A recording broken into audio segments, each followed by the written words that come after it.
My name is Amelia and I'm 49. I've worked for many years as an office clerk at a local factory. Until recently, I live with my husband Theodore, my mother-in-law Harriet, and our only daughter Kyrie in my husband's family home.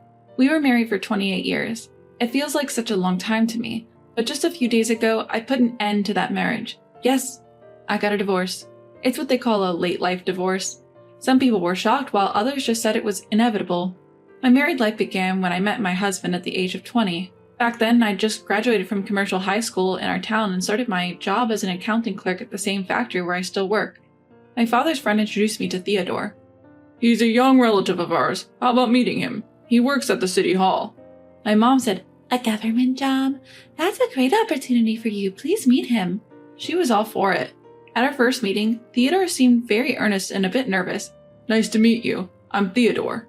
He didn't talk much, maybe because he was nervous. What do you do at the city hall? Any hobbies? He answered all my questions politely. I work at the citizens counter in the city hall. I love fishing and I often go to the mountains with my friends during my days off. It felt like I was interviewing him. But I thought such an earnest guy would make a good family man. Eventually, Theodore was the one who asked me out. Throughout our dating period, he remained quiet, but slowly began sharing more about his love for fishing. I thought he was opening up to me bit by bit, and a year later, we got married. Since he was an only child, I moved into his family home after our wedding. I didn't know much about my mother-in-law as we didn't meet often during our courtship. I thought she might be as earnest as Theodore, but boy, was I wrong. She was a handful. The day I entered their house, she said to me directly, "Now that you're married, serve me and Theodore properly. Don't you dare talk back." Her sudden arrogance took me by surprise, but all I could reply was, I hope we get along well. My life changed drastically the next day. Woken up at 4 a.m., I cleaned the house and prepared breakfast in Theodore's lunchbox. I wasn't allowed to sit and eat. Harriet instructed me to eat standing in the kitchen, and of course, I was the one to clean up afterward. What surprised me more was Harriet helping Theodore get ready in the morning. She woke him up, brought him warm water to wash his face, and even laid out the clothes for him to wear. She'd smile contently when she saw him dressed in the clothes she chose, and he looked as if it was the most normal thing in the world. The last straw for me was seeing her put on his shoes for him as he left for work. I never thought I'd have to deal with such extremes, but my mother-in-law, with clear hostility, told me, "I'll take care of my son, you stay away." My husband seemed to expect his mother to be overly involved and never even thanked her. I wondered, don't you appreciate what your mom does? But more shockingly was her behavior. I realized our future wasn't going to be easy. Moreover, my husband barely paid attention to me. Sure, he had a demanding job, but on weekends, he always prioritized his hobbies. How about we go shopping together once in a while? Even when I suggested, he would reply, "I'd rather go fishing. You can go alone." "I want to spend time with you." "There's no need for that." That's how he dismissed me. The only times he'd join me were for events like relatives' weddings or funerals. One day I asked him, "Why did you marry me?" He said, "Family was pressuring me since I was getting older. Finding someone on my own was a hassle, and you were introduced at the right time, so I just married you." Shocked, I asked, "Didn't you love me?" "I neither loved nor disliked you." His words shattered me, and I broke down crying. And my troubles were far from over. My mother-in-law cherished her son, but was very harsh on me. "You're just not cut out to be a good wife." That was her go-to phrase. Once I came home late from work and quickly made dinner. She exclaimed, "Don't serve this half-baked meal to my son," and tossed it straight into the trash. Every meal had some issue, too salty or not salty enough. She'd only let me pack freshly made food in my husband's lunch. Any pre-made dishes, tossed out. She'd find fault in my cleaning or laundry too. She'd ask me to polish the entrance floor daily. After polishing, she'd step on it with muddy shoes and complain it was still dirty. When I did laundry, she'd comment, "This softener smells bad, rewash it," and have me redo it. But that wasn't the worst of it, because it fits only in the home. The real trouble was that she'd lied. It's hypocrisy. She'd tell our neighbors and relatives all sorts of made-up stories about me, how I neglected housework, mistreat her son, and bully her daily. She'd narrate these lies as if they were the truth, even shedding tears for effect. "My daughter-in-law is..." So everyone believed her. "You should be more considerate of your mother-in-law." "She did raise your husband after all." How many times was I lectured by neighbors and relatives? I considered divorce, but then I got pregnant. Maybe once the baby's here, he'll change. Even if he doesn't care about me, he'll adore our child. Maybe the baby will bridge the gap between me and my mother-in-law. At least that's what I hoped, but I was wrong. Both of them wanted a boy. They were there at the hospital when I gave birth, but when they heard the baby's gender, they didn't even look at the baby's face. What, a girl? I still remember my husband's words like it was just yesterday. Even my mother-in-law lamented, "Not a girl." Her face fell, sighing deeply. We named our daughter Kyrie, a name I came up with. The two of them had only thought of boy names. My husband had always dreamt of taking his son fishing, and my mother-in-law longed for a grandson who looked just like him, so they hardly paid any attention to our daughter. But I believed that over time they would come to adore her as feelings grew. While my husband did fulfill his responsibilities as a father by providing for Kyrie's education and attending important events, he did so out of social obligation, not genuine affection. He wasn't abusive, but their relationship lacked warmth. My mother-in-law was no different. As Kyrie grew older, she distanced herself from both of them. I often thought of divorcing him, but he did provide the basic necessities as a father. I felt that having a father figure might be beneficial if something happened in the future that I couldn't handle alone. And his income was higher than mine.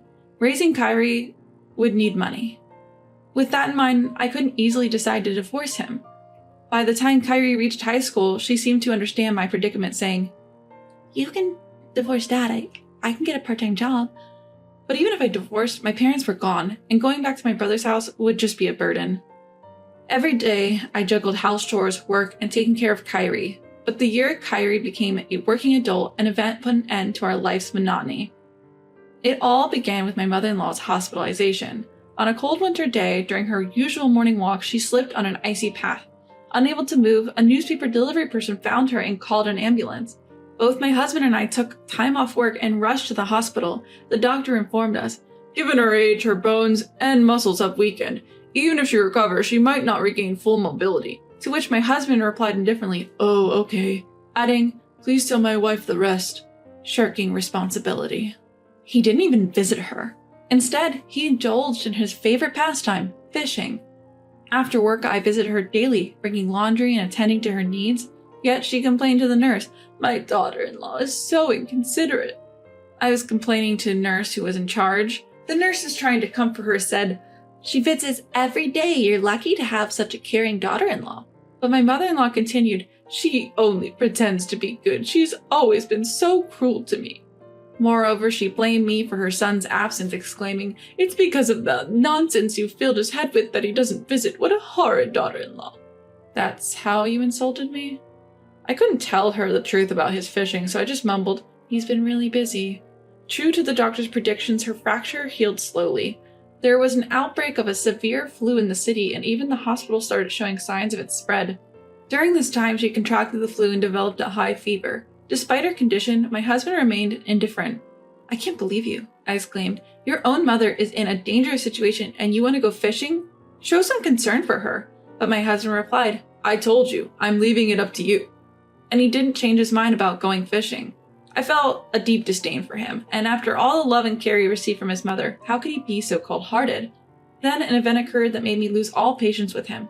One weekend morning, as he was preparing to go fishing again, I stopped him. "You're visiting your mother in the hospital today. She's always taking such good care of you. At least show her your face." I confronted him at the entrance, trying to prevent him from leaving, but with a look of deep annoyance, he said, "All those things she did for me, she did them on her own. I never asked for any of it." I was left speechless. I couldn't believe what he had just said. He glanced at my shocked expression and said, "My fishing buddies are waiting. I won't be back until the day after tomorrow." With that, he left. Our daughter, who had witnessed everything, said, "Dad's so heartless." She muttered this with clear disdain. That night, I received a call from the hospital saying that my mother-in-law was in critical condition. I rushed over immediately. She had been moved to the ICU and was wearing an oxygen mask. Apparently, she had developed pneumonia, the doctor told me. "Tonight might be crucial." Of course, I tried to contact my husband immediately, but he ignored my texts and calls and didn't respond to my emails. I was disgusted with him. Why should I have to run around for a woman who had always been treated so poorly by her own son? Why should I be the one by her side during her last moments? Shouldn't her own son, my husband, be the one doing this? After all, she had never done anything for me. Even knowing that his mother was critically ill, he prioritized his own fun. Why should I exhaust myself for these people? I'd had enough. These thoughts crossed my mind. "I see, then I'll be leaving." "Huh?" I told the doctor, who looked at me in surprise. "It's better if her son is here. I'm going home." I left the hospital in a hurry. When I got home, my worried daughter was waiting. "How is she?" she asked. "It seems she might pass away tonight, but honestly, I don't want to be the one taking care of her, so I came back," I replied. She nodded, asking, "What will we do next?" "We're going to get divorced. You're old enough now." "That sounds good. I've been thinking of living alone. I've always been worried about you." "Thank you." The next morning, we left our home early. It might be uncomfortable, but we decided to go back to my childhood home. When we arrived and told my brother and his wife what happened, they were furious that I hadn't said anything sooner. A few days later, I had a flood of missed calls and text messages from my husband. I ignored them all, but eventually reached out. "What the hell are you doing? "Well, You left when you knew my mother was critical. Because of you, I had to rush back from my trip. you should have. She's your mother, after all. It's your responsibility." I expected you to take care of her." I never said I understood. And after all the care she received, don't you think it's time to give back a little? I spoke with a sharp tone. My husband fell silent, but I pressed on. "So, how's your mother doing now?" "She's stable, but she's weak, and they said she won't be able to move like before." "So, are we putting her in a care facility?" "That's gonna cost a lot. Why don't you just take care of her?" "I won't." "Excuse me?" My husband sounded puzzled by my response. I said I won't. I don't want to be with someone who's indifferent when others are in need, and I certainly don't want to care for a mother-in-law who constantly belittles and lies about me. "So, what? You're saying you want a divorce?" Yes, I do. Even Kyrie agrees with me. "She's okay with abandoning her grandmother and father?" Excuse me? You've always been indifferent to Kyrie. Now you're saying she's the one abandoning? Don't be ridiculous. My husband fell silent again, but quickly retorted. "You're just a clerk at a small-town factory, right? How will you manage without me?" He mocked my job, using finances as leverage. "Oh, I'll be fine. I earn as much as you do." "You're lying." I'm not. How long do you think I've been at that company? I'm in a senior management position and soon I'll be on the board. Plus, Kyrie's working now.